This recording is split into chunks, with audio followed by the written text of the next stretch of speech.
फणीश्वरनाथ रेणु द्वारा रचित मेला आंचल 1954 हिंदी साहित्य का प्रथम और सबसे सशक्त आंचलिक उपन्यास माना जाता है। इस उपन्यास में बिहार के पूर्णिया जिले के मैरीगंज गांव के जीवन, गरीबी, रोग, अंधविश्वास और जातिगत राजनीति का चित्रण किया गया है। उपन्यास में लगभग 256 पात्र हैं, जो मैरीगंज की मिश्रित संस्कृति और सामाजिक संरचना को दर्शाते हैं। चूंकि सभी 256 पात्रों के नाम देना यहाँ संभव नहीं है, नीचे प्रमुख पात्रों और उनके उद्देश्यों, भूमिकाओं का विवरण दिया गया है। मेला आंचल के प्रमुख पात्र और उनके उद्देश्य। 1. डॉक्टर प्रशांत डगदर बाबू, ये उपन्यास के प्रमुख नायक हैं। उद्देश्य: मलेरिया और कालाजार जैसे रोगों के इलाज के लिए मैरीगंज जाना, ग्रामीण जीवन के पिछड़ेपन को समझना और चिकित्सा के माध्यम से सामाजिक सुधार की उम्मीद जगाना। 1.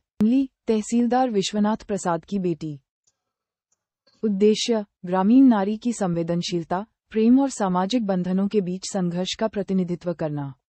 डॉक्टर प्रशांत के साथ उनका प्रेम प्रसंग प्रमुख है।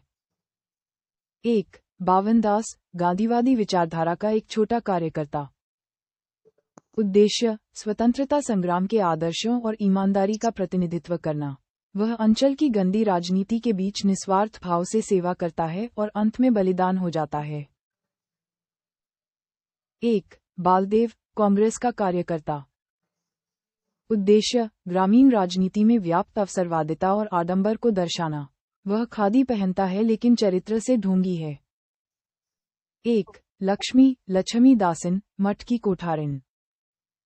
उद्देश्य: गांव में व्याप्त मठों के पाखंड और शोषण का शिकार होने वाली स्त्री का चित्रण करना। 1. तहसीलदार विश्वनाथ प्रसाद, गांव के रसूखदार व्यक्ति। उद्देश्य: गांव के शोषणकारी सामंती ढांचे और जातिगत राजनीति का प्रतिनिधित्व करना, जो अपनी ताकत बचाए रखने के लिए राजनीति में आता है। 1. कालीचरण, युवा क्रांतिकारी पात्र। उद्देश्य: साम्यवाद और हिंसा के माध्यम से समाज में बदलाव लाने का प्रयास करना। 1. सुमिरात दास, गांव के बुजुर्ग पात्र। उद्देश्य: गांव की पुरानी परंपराओं और सामाजिक व्यवस्था के साक्षी के रूप में। उपन्यास के अन्य महत्वपूर्ण पात्र, गौण पात्र। इनके अलावा चलित्र कर्मकार, सहदेव मिसिर, फुलिया, खलासी, रामदास, रामप्यारी, गणेश की नानी, प्यारू ममता जैसे अनेक पात्र हैं, जो मैरीगंज की सामाजिक, आर्थिक और